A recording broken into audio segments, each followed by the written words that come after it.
Hello and welcome. My name is Jasmine Keys, and you are listening to Why, How, Impact, the series that breaks down what it takes to be a leader and why on earth they do it. Today's trailblazer is Tracy Sun, the co-founder and senior vice president of seller experience at Poshmark.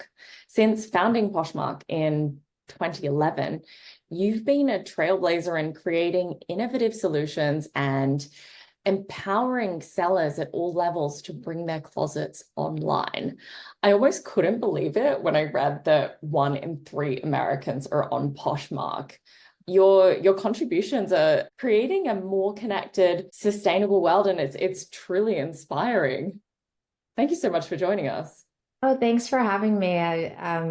I love your intro. I felt like my journey's been just, one day at a time doing what I love. So it's great to hear your synopsis, which is a bit different. Well, it's exactly as you said, more often than not, you don't just slip and get into a senior leadership role. You work incredibly hard to get there, and you have to work incredibly hard to stay there. So my first question to you, Tracy, is why on earth do you do what you do?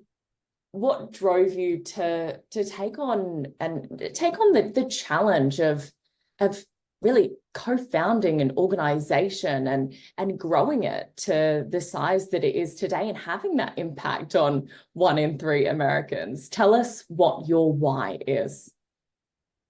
Well, I think if I started my career with that goal in mind, with the end goal in mind, I probably wouldn't even know how to get started. And so to be honest with you, my journey here is a bit untraditional, or at least a journey that's not spoken about very much. I'm sure many of your listeners will have journeys similar to mine, which is it's not a straight path. I wasn't always sure where I was going.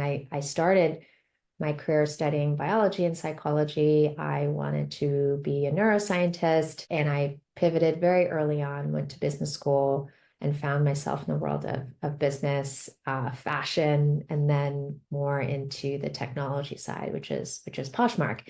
And it sounds so random, but I realized that the common thread through all of these different positions I've held, different companies I've been involved in, all the work I've done, is that I really like to stay close to the customer. So in the early days, it was the patient, right? But now it's the customer. And I realized over many, many years that I thrive when I help other people. And first, it was just much more obvious how you're helping people, like medicine, right? You make them feel better.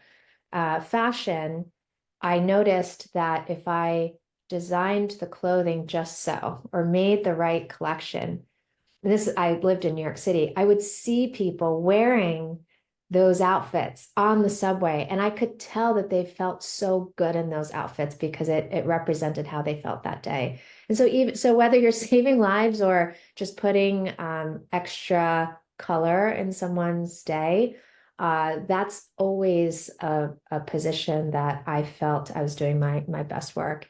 And of course, today, now I feel like I have my dream job, which is I'm helping people, millions of people, build their businesses and thrive through economic empowerment. So that's been the thread of the why that has guided me over the years. I love that, bringing color to people's lives, bringing a smile to people's faces, and influencing the way that they hold themselves and feel in the world. Then in bringing that to Poshmark, you're bringing an opportunity to grow a business for maybe those who wouldn't have had that opportunity otherwise. And that's really powerful in itself. Once you've developed your why, we look at the how, and we look at that leadership style that you build and develop once you've created that why, or maybe it grows and it changes as you create that why. How, in a few words, how do you lead? What is your style? My leadership style is empathetic leadership. I believe very strongly that you make impact on others if you deeply understand what it is that drives them, what they're really strong at, what they struggle with, what they're fearful of. If you can understand that, then you can play a leadership role to help them. And you could be less experienced, less knowledgeable, and still be a leader to these people if you understand what drives them. Because at the end of the day, the range of human need and emotion is not that wide. We all feel the same things and we all experience the same things. We just give them different words. So by deeply listening to people, whether they're people on my team or customers, and hearing them, like really hearing them, then you can often make an impact by either just listening or guiding. And so that type of leadership style has served me very well. Even in large environments, so you would think that, empathetic leadership applies to one-on-one relationships, which it definitely does.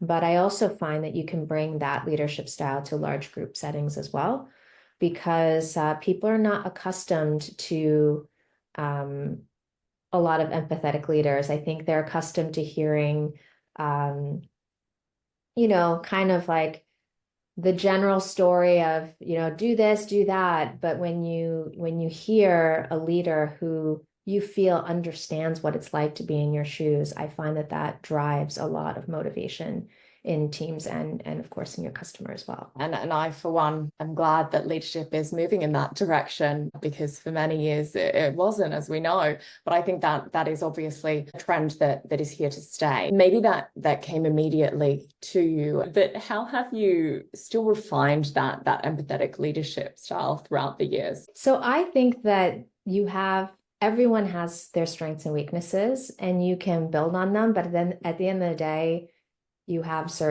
you have a certain skill set and you're good at certain things. I really believe that it's most effective, but also most joyful to build off of your strengths.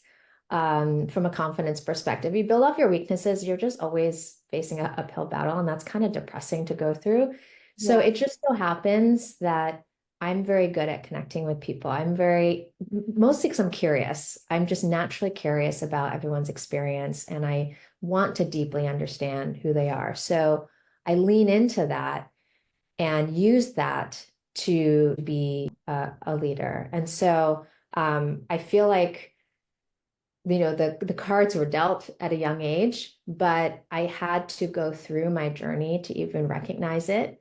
And then once you can explicitly say like, oh, wait, I'm really good at this, and I want to use this as a tool to help me connect with people and to help me kind of lead other people. Now that I know it, now I can develop it more and more. And of course, you have to round it out with other types of skills. So connecting with people is no good if you can't understand the subject matter. If you don't understand, in my world, the data, the technology, things like that. So you round it out, and quite frankly, I don't think any of us are ever done as leaders. We're always evolving and growing over time.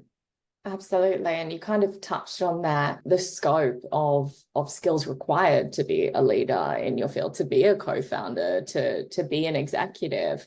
So naturally, a lot of us have those soft skills, and we're able to harness those as strengths of our own. Others have to build on those quite a lot, but are operationally savvy or financially savvy. I think that scope has changed as you've moved into a different leadership roles. Yeah, in my mind, earlier on in your career, there's like two paths you can take in leadership. One is I want to be the master of a certain function or craft, and I am just going to go deep and be an expert. And through my hard skills of expertise in like marketing or operations or whatever it might be, I'm going to be like a marketing leader. Then there's another path you can take, which is not very deep, but very broad. And it's more of a general leader. And there, learning lots of different things is very important. Being able to relate to lots of different types of professionals is important, but you're probably never the expert in the room. And so the latter is the path that I've taken. And so what you mentioned, which is understanding the hard skills of various functions, becomes incredibly important, because if you don't understand, then how are you going to lead? But one thing that I've learned, and it really unlocked quite a bit when I learned this, is that no one expects me to be the smartest person in the room. And so it's okay to admit that you don't know. And you don't have to pretend anymore. Like no one expects you to, when I work with engineers, they're all smarter engineers than me. I will never be smarter than them from a tech perspective. So I don't have to pretend. And what that allows me to do is bring back that confidence that I have something to offer in a room of engineers. And oftentimes, the fact that I'm newer to a problem is my asset because I can ask the really basic questions that a lot of people skip over. It's like, well, why does it happen that way? Can it happen a different way? And so I realize now that I bring value in my own way and it won't be the same as other people. And so once you learn that, then you have to have a basic understanding of skills. But I think the real learning is not being afraid to ask questions and to learn from the answers that you receive to synthesize it all together. Yeah, and Nicole Portwood from Salad and Go, who's also a trailblazer, said something very similar about, being able to understand the challenges of different board level executives or C-suite leaders and how it relates to the business, but not needing to be the expert at that level. But then in the same way, being able to understand the challenges of your team, ask them those simple questions and uncover the gaps that weren't obvious. Uncover the gaps, question assumptions that are just, oh, we must do it a certain way, but why? Right. And that's very helpful as well. I love that, questioning assumptions, super important. Okay, brilliant. So we get the how of it as well. And now we want to look at the future, if you don't mind. We want to look at what your legacy is going to be, and we want to touch on the final piece of why, how, impact, and that is impact.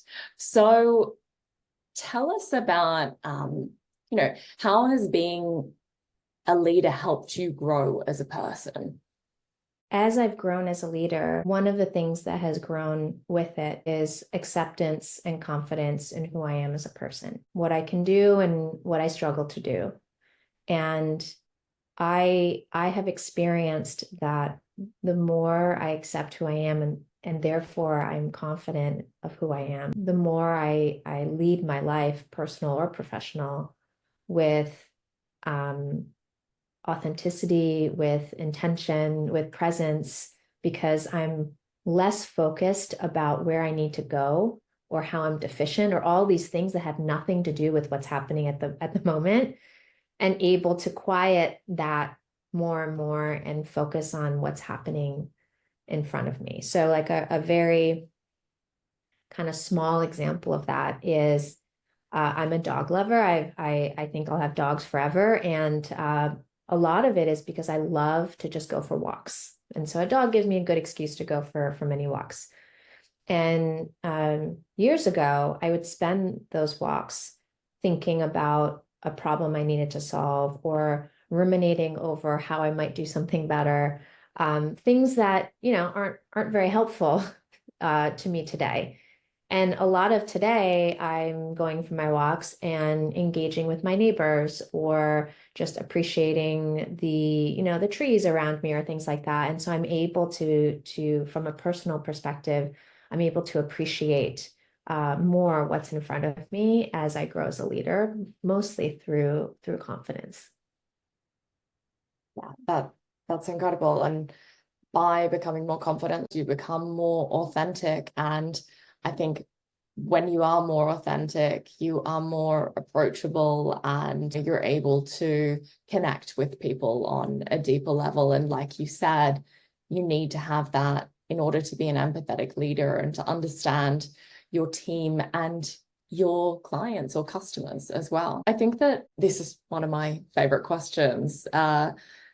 What are you most proud of in your career? What has really been a moment that you've been like, wow, like this is actually what it's for. This is why I do it. You know, I have been doing some spring cleaning in my house, and I found this note I wrote to myself. It must have been, I don't know, like 15 years ago or a long time ago. I guess I was feeling very inspired at the moment, and I was creating a list of the things that I want to achieve in my life. I had just embarked on the stage in my life where I wanted to be an entrepreneur. And I had shut down a prior startup that we just couldn't get funding. We ran out of money, things like that. I failed. And on my list was, I want to start a company with at least 20 people and at least this many customers. And I remember writing that, and it was such a big deal at the time, right? Now, fast forward to present day, and I have way exceeded my expectations with Poshmark. The scale of the company, first of all, just the team that we have built, who love working there because our culture is so strong, because that was so important to us. So being able to impact directly the Team Posh, but then the 130 million people we have who are essentially in their own way embarking on what I was embarking on 15 years ago, which is I have this idea that I can make something and that I can be an entrepreneur and direct my own career path and achieve, you know, my own empowerment through that. Now I am able to build a company and build products that help people do exactly what was important to me 15 years ago on a scale that is just mind-boggling to me. And so I'm so proud that I was able to take a learning from my past, and I going back to empathy, I deeply empathize with the desire to chart your own course and to feel like you can do it. And then because it's addictive and it's like, wait, I can do that. I can do more. I can do more. And be able to turn that into a product and an experience that many, like millions of people can experience is something I'm so proud of. That's incredible. Oh, how amazing to find that note and be reminded of how far you've come. Well, at the start of the interview, you said that you wanted to help people, and that's one of the things that really drives you. That's your why. Um, do you want that to be your legacy to to help people build their own businesses? What do you want to be remembered for? Oh, wow. Legacy is such a weird thing to think about. It is. Uh, one of them, I'd love that to be one of my legacies. Yeah. And I would add to that, it's not just empowering women, but just how it's happening. Sorry, it's people, but mostly women, right? And so, of course, that touches me like personally and deeply. But it's I would add to that the customers on Poshmark, they're not just thriving themselves. We've built a community where they help each other. And so it's this world you can step into that doesn't just empower you to make money and to have either a part-time job or a full-time job, whatever you choose. It's also a place where you can go to find other people who are like you. They might not live near you, they might not look like you or anything like that, but they're just like you in that they too want to try, and they too are really curious about this idea of empowerment, though they might not call it that, right?